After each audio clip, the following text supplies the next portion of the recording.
Shalom Bapak Ibu yang dikasih Tuhan, kembali kita akan belajar mengenai isi Alkitab, firman Tuhan yang tertulis di dalam kitab suci.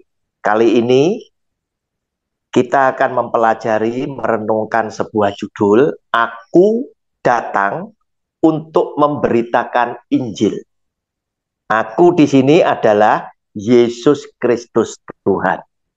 Bapak Ibu, kita lihat ayatnya lebih dulu dari Markus pasal yang pertama ayat ke-38.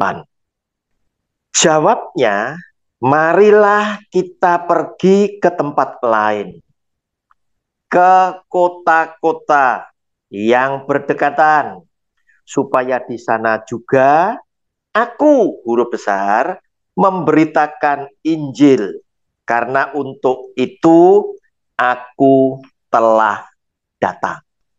Kita sering melalaikan ayat firman Tuhan ini. Jarang sekali ayat firman Tuhan ini menjadi perhatian khusus buat saudara dan saya, khususnya orang-orang Kristen, terlebih para pemberita firman. Bahwa ternyata itu yang penting itu untuk memberitakan Injil. Berarti memberitakan Injil itu penting sekali bagi Kristus, juga bagi saudara dan saya yang mendengarkan Injil Kristus. Bapak Ibu, kita nanti akan melihat bagaimana pentingnya Injil itu diberitakan. Kita lihat lebih dulu Markus pasal yang ketiga, ayat 14 sampai dengan 19. Ia menetapkan 12 orang untuk menyertai dia. Dan untuk diutusnya memberitakan Injil. Dan diberinya kuasa untuk mengusir setan. Ke-12 orang yang ditetapkannya itu ialah Simon yang diberinya nama Petrus, Yakobus anak Zebedeus, dan Yohanes saudara Yakobus, yang keduanya diberinya nama Boanerges, yang berarti anak-anak guru. Selanjutnya Andreas, Filipus, Bartolomeus, Matius, Thomas, Yakobus anak Alfeus, Tadeus, Simon orang Selot, dan Yudas Iskariot yang mengkhianati dia. Saudara, mereka disuruh untuk memberitakan firman Tuhan dan diberikan oleh Tuhan Yesus itu kuasa untuk mengusir setan. Di bacaan lain, menyembuhkan orang sakit, menyembuhkan orang sakit kusta, membangkitkan orang mati. Mengapa pemberitaan Injil ini penting? Sebab tanpa ada pemberita, orang tidak akan pernah dengar kesaksian tentang Yesus Kristus Tuhan. Bagaimana orang akan percaya kepada dia jika tidak ada yang mewartakannya? Orang juga butuh melihat bagaimana hidup seorang pewarta Injil, supaya mereka bisa ikut meneladani Yesus yang diceritakan 2000 tahun yang lalu, hidupnya seperti apa. Oleh karena itu, sebagai pemberita Injil, itu memiliki beban, tugas, dan hidup yang sangat berat. Sebab kita dituntut sebagai pewarta, bukan cuma harus bisa menyampaikan kabar sukacita, kabar keselamatan, kebenaran firman Allah ini seperti yang tertulis di kitab suci. Tetapi sekaligus Anda dan saya dituntut untuk hidup seperti Kristus dan para rasulnya yang ada di dalam kitab suci. Bukan untuk sebuah agama, bukan. Tetapi sebutan Kristen justru menunjukkan gaya hidup seseorang yang seperti Kristus. Kita lihat lebih dulu di Kisah Rasul pasal 11, ayatnya yang ke-26. Mereka tinggal bersama-sama dengan jemaat itu 1 tahun lamanya, yaitu Rasul Paulus dan teman-teman. Sambil mengajar banyak orang. Di Antiochialah murid-murid itu untuk pertama kalinya disebut Kristen. Nah, kata Kristen adalah kata untuk mengolok-olok para murid yang diajar oleh Rasul Paulus dan teman-teman, yang kemudian hidup mereka berubah, gaya hidupnya sama seperti Kristus, maka orang yang membenci Yesus Kristus Tuhan itu mengolok-olok dengan menyebut para murid tersebut dengan sebutan Kristen.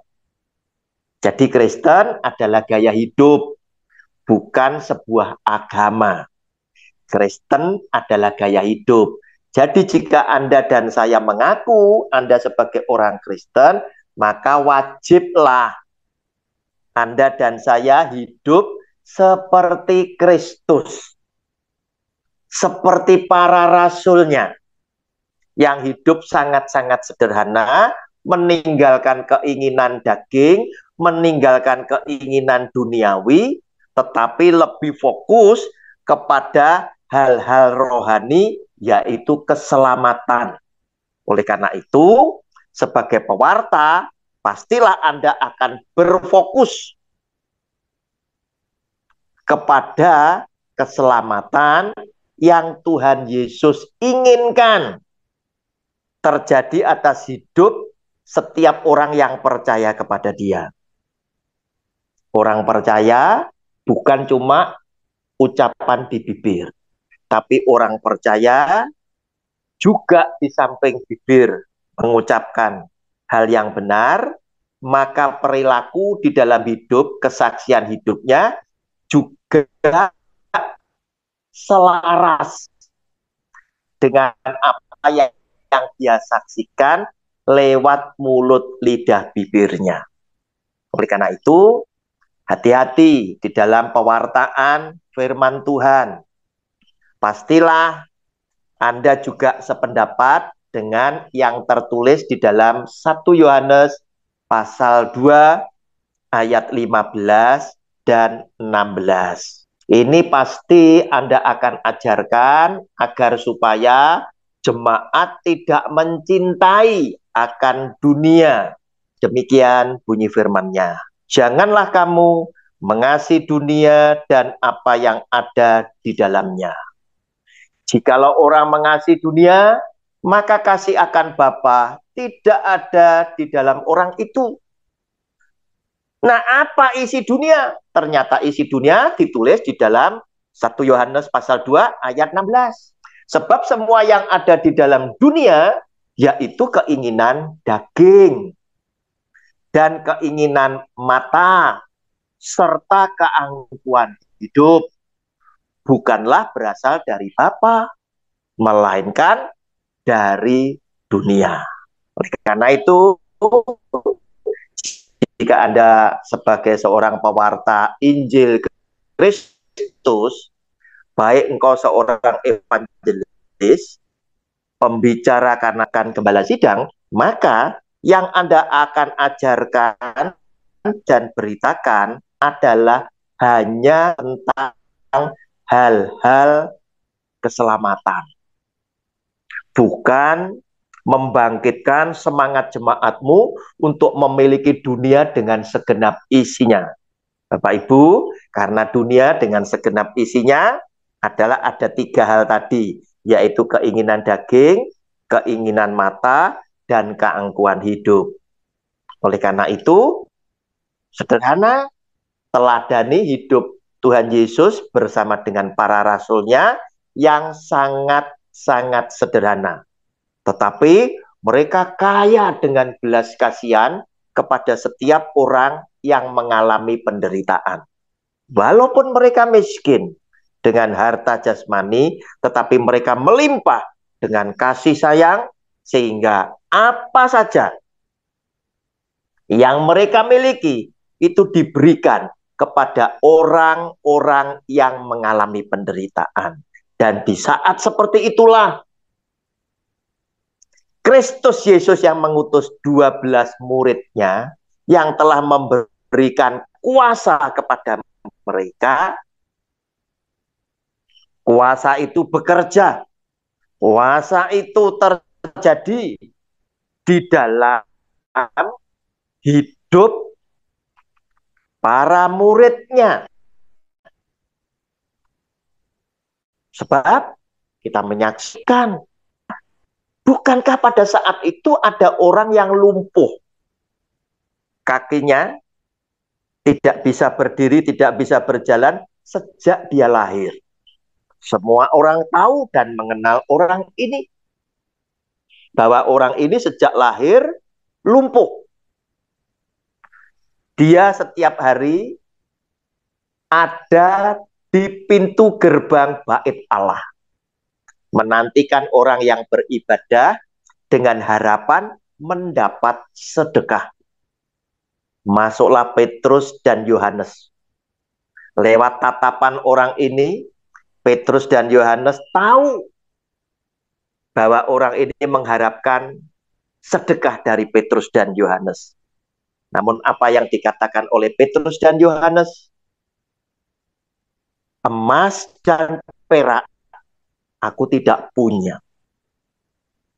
Tetapi di dalam nama Yesus Kristus Tuhan, berdiri dan berjalan. Ini kuat, dia berdiri, berjalan, dan berjingkrak-jingkrak, bersorak-sorai, karena dia sudah disembuhkan oleh Tuhan Yesus lewat para rasulnya. Bapak Ibu, itulah yang terjadi di dalam hidup Petrus dan kawan-kawan. Kuasa yang diberikan oleh Tuhan Yesus memperlengkapi kehidupan pelayanan mereka. Nah, Bapak Ibu,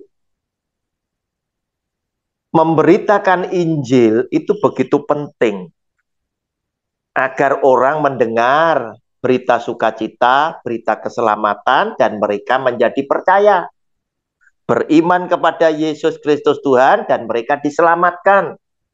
Sebab mereka meneladani hidup Kristus Yesus bersama para rasulnya, bukan cuma ungkapan bibir. Nah,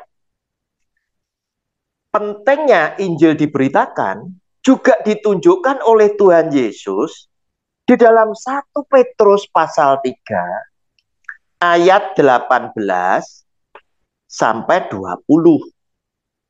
Sebab juga Kristus telah mati sekali untuk segala dosa kita, ia yang benar untuk orang-orang yang tidak benar, supaya ia membawa kita kepada Allah.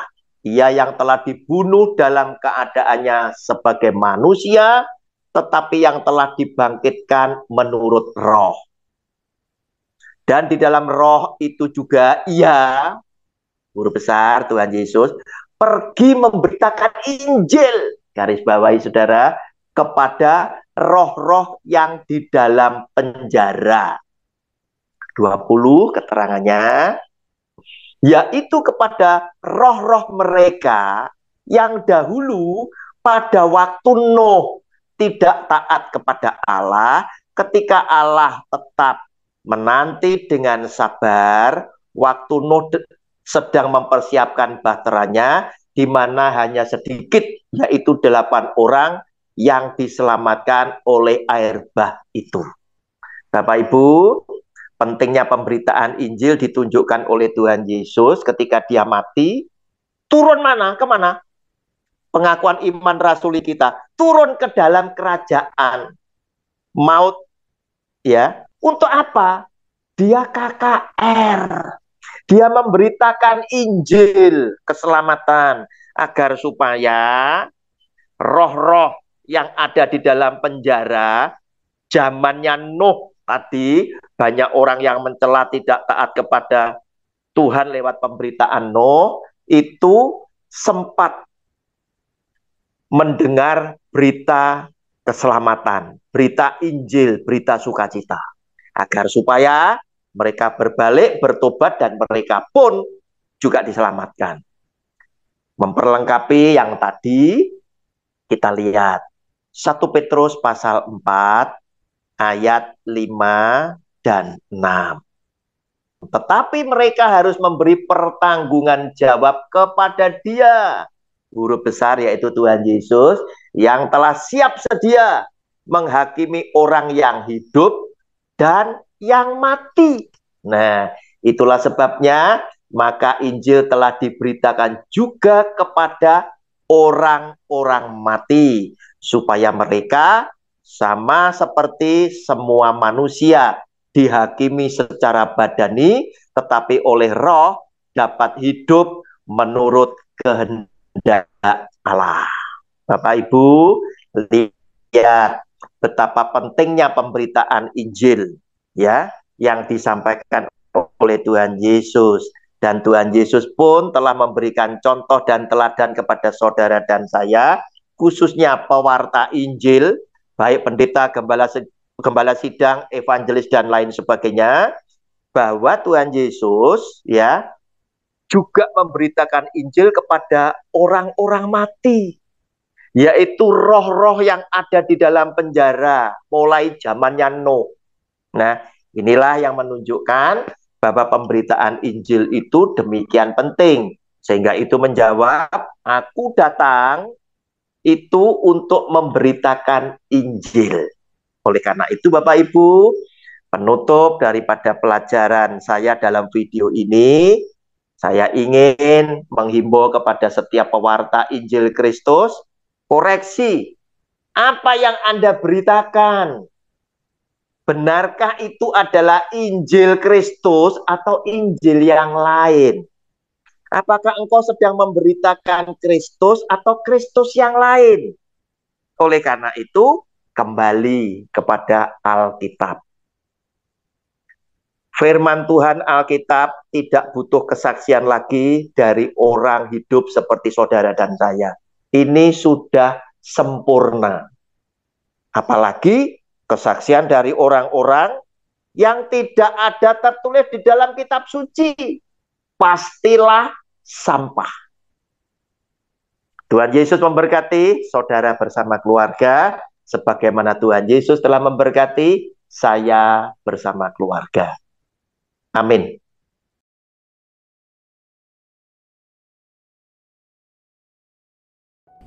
Shalom kepada semua penonton video saya. Jika Anda merasa terberkati dengan video saya, jangan lupa bantu like dan share ke semua saudara-saudaramu. Saya sedang berjuang bersama Anda menegakkan kebenaran firman Tuhan di zaman yang semakin jahat ini. Terima kasih banyak atas dukungan dan empatinya kepada saya. Selamat berjuang dan melayani Tuhan kita, Yesus Kristus. Salam damai buat semua keluarga dari saya, Evangelis Roni Suwono.